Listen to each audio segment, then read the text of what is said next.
India में लड़कियों के साथ छेड़छाड़ इसलिए होती है क्योंकि वो छोटे कपड़े पहनकर बाहर निकलती हैं। ओकेजनली हो या डेली, लेकिन ड्रिंक करने वाला और सिगरेट पीने वाला हर लड़का लापरवाह और अय्याश ही होता है।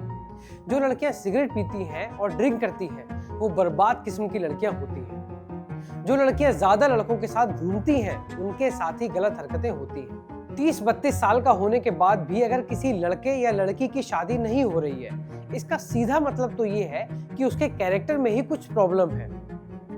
और हाँ, एक बात और ध्यान रखना हमेशा कि सारे जेंजी बेवकूफ ही होते हैं। जो भी अभी मैंने बोला, अगर आप इन सारी बातों से एग्री करते हो तो आप प्लीज वीडियो को स्किप कर सकते हो।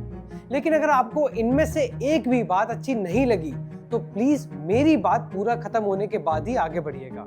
ये ऐसी बातें हैं जो हम सब ने सुनी हुई है और इसके लिए बहुत दूर जाने की जरूरत नहीं है, क्योंकि जो भी छोटे शहर से बिलोंग करता है उसके तो आसपास वाले लोग ही ऐसी बातें करते रहते हैं। लेकिन अपने बच्चों के लिए नहीं, सिर्फ दूसरों के बच्चों के लिए। अपने बच्चों के लिए तो सबसे बढ़िया लाइन ये होती है कि हमारा बच्चा तो बहुत समझदार है, वो तो बस गलत संगत में पढ़ने की वजह से थोड़ा बिगड़ गया है या फिर थोड़ा सा भटक गया है। और ये सारी बातें ना तब तक तो फिर भी सहन करना समझ में आता है जब तक किसी की जान ना गई हो।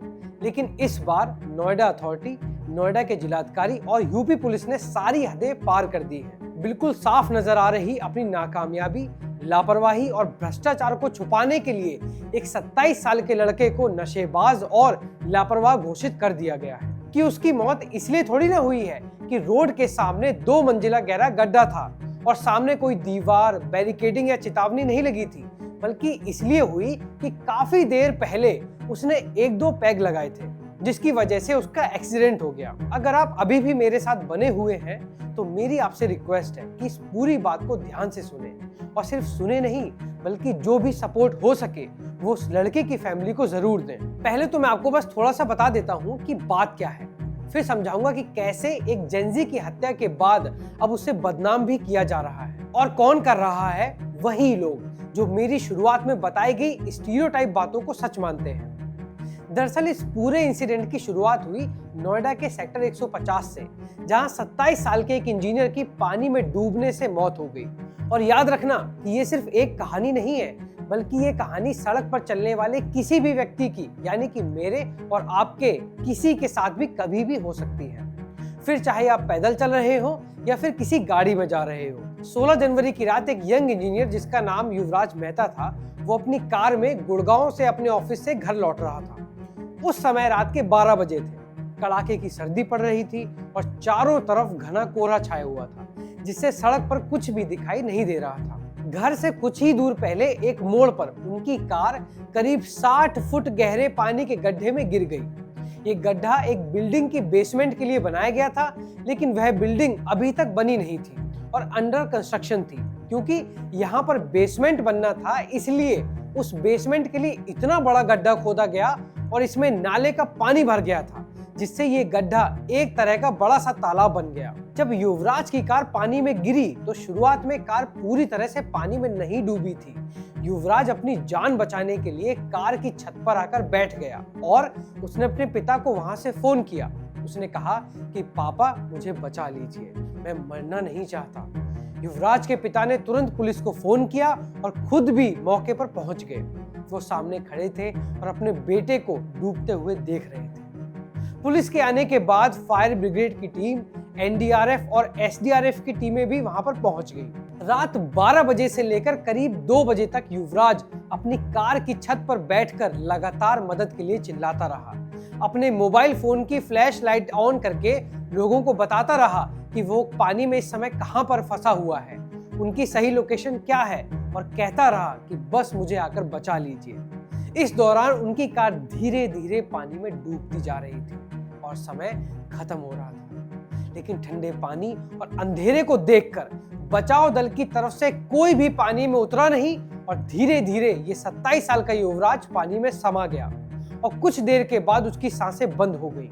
युवराज के पापा ने बताया कि रात के 12 बजे कॉल करने के बाद सुबह 6 बजे एक्चुअली रेस्क्यू ऑपरेशन शुरू हुआ और करीब 1 घंटे के बाद युवराज की डेड बॉडी वहां से निकाली गई।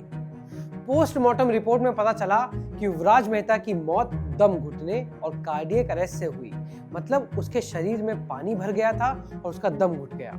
सोच के देखिए, करीब 2.5 घंटे तक एक 27 साल का लड़का मदद के लिए चिल्लाता रहा, कहता रहा कि वह जिंदा रहना चाहता है, वह डूबना नहीं चाहता, आप बचा लीजिए। पुलिस, प्रशासन और बचाव दल की टीमें वहां पर मौजूद थी, फिर भी एक पिता के सामने उसके इकलौते बेटे की तड़प तड़प कर मौत हो गई।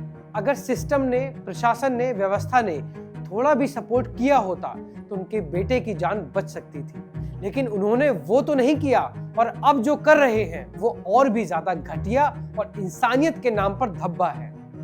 ध्यान से सुनिएगा, मैं आपको बताता हूँ। स्क्रीन पर ये जो वीडियो आप देख रहे हैं, ये सीसीटीवी का वो फुटेज है जिसे यूपी के अधिकारियों की तरफ से मीडिया को लीक किया गया, ताकि इसे वायरल किया जा सके और साबित किया जा सके कि ये कहानी गढ़ी जा सके कि नोएडा के गड्ढे में डूबकर बेमौत मारा गया यंग इंजीनियर युवराज अपनी मौत के लिए खुद जिम्मेदार है। ये वीडियो उसी रात का है जिस रात पानी से भरे बड़े से गड्ढे में डूबकर युवराज मेहता की मौत हुई थी और वहां मौजूद 75-80 लोगों का अमला उसे बचाने में पूरी तरह से नाकाम रहा था।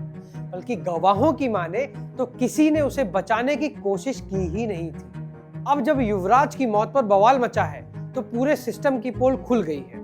नोएडा अथॉरिटी से लेकर नोएडा प्रशासन का मुंह काला हो रहा है, तो अपने बचाव में सब नीचता पर उतर आए हैं। 16 जनवरी की देर शाम गुड़गांव में अपने ऑफिस की पार्टी में मौजूद युवराज मेहता का ये वीडियो दुनिया के सामने पहुंचाकर ये साबित करने में जुटे हुए हैं कि कैसे युवराज खुद अपनी मौत का जिम्मेदार था। उसने गुड़गांव से नोएडा के लिए निकलने से पहले रात 10 बजे तक पार्टी की थी, पार्टी में खाया पिया गया था और नोएडा आते वक्त ये हादसा हो गया। अधिकारियों की तरफ से बिना कुछ कहे इसी तरह की मैसेजिंग के लिए इस वीडियो को लीक किया गया है। युवराज मेहता के ऑफिस की पार्टी के इस वीडियो के साथ उस रात गुड़गांव के गोल्फ कोर्स रोड के एक बार में हुई पार्टी का बिल भी वायरल किया जा रहा है, ताकि ये नैरेटिव गढ़ा जा सके, ताकि ये नैरेटिव बनाया जा सके कि उसने दारू पी रखी थी। उससे खास बात यह भी है कि युवराज की पोस्टमार्टम रिपोर्ट में कहीं भी जिक्र नहीं है कि वो नशे में था या फिर हादसे या मौत की वजह उसका नशे में होना था। इस बिल की बात और वीडियो को तो आप देख ही रहे हैं। मैं पुख्ता तौर पर ये तो नहीं कह सकता कि वीडियो और बार का ये बिल कैसे लीक हुआ, किसने किसको दिया, किसके कहने पर गुड़गांव से ये वीडियो और ये बार का बिल हासिल किया गया, और अगर हासिल किया गया तो मीडिया में कैसे आया। इन सवालों का छोटा सा जवाब इसी वीडियो में है, जब उसमें से आवाज आती है कि जय हिंद सर। इससे ऐसा लगता है कि कोई पुलिस वाला सीसीटीवी की फुटेज कंप्यूटर से रिकॉर्ड कर रहा होगा, तभी किसी बड़े अधिकारी का फोन आ गया होगा और उसने कहा जय हिंद सर, क्योंकि पुलिस वाले ऐसे ही अपने अधिकारियों को सलाम ठोकते हुए एड्रेस करते हैं। दैनिक भास्कर के रिपोर्टर सचिन गुप्ता ने इस वीडियो को कल रात एक्स पर शेयर करते हुए लिखा, जय हिंद सर, बैकग्राउंड से आवाज आ रही है। उसी व्यक्ति ने गुरुग्राम के बार में बैठे युवराज की वीडियो कंप्यूटर से रिकॉर्ड की, वायरल की। सरकारी सिस्टम में जय हिंद कोड सब लोग समझते हैं। मान लिया कार का एक्सीडेंट हुआ था, लेकिन डूबते युवराज की हत्या हुई और इसी से आप अंदाजा लगा सकते हैं कि कैसे इस पूरे मुद्दे को डाइवर्ट करने की कोशिश हो रही है। नोएडा अथॉरिटी के लापरवाह अधिकारियों की चले तो मीडिया में ऐसी खबर भी प्लांट करवा दे कि गड्ढे में डूबकर मरने वाला युवराज दरअसल खुदकुशी के इरादे से गाड़ी लेकर पानी में कूद गया था।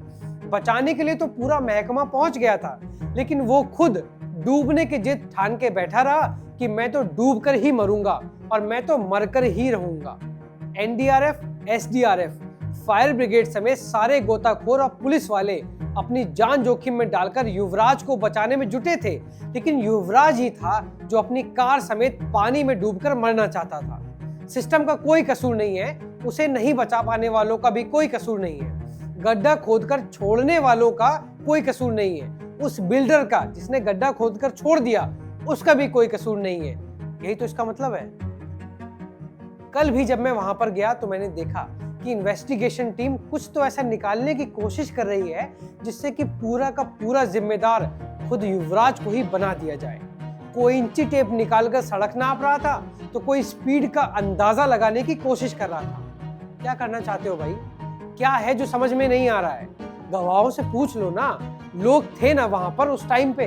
खैर, अभी इन्वेस्टिगेशन जारी है, मैं वेट कर रहा हूँ इन्वेस्टिगेशन कंप्लीट होने का। जैसे ही कोई बड़ी अपडेट आती है मैं तुरंत आपके साथ उसको शेयर करूंगा। तब तक के लिए जुड़े रहिए हमारे चैनल बजर बट्टू दुनिया से।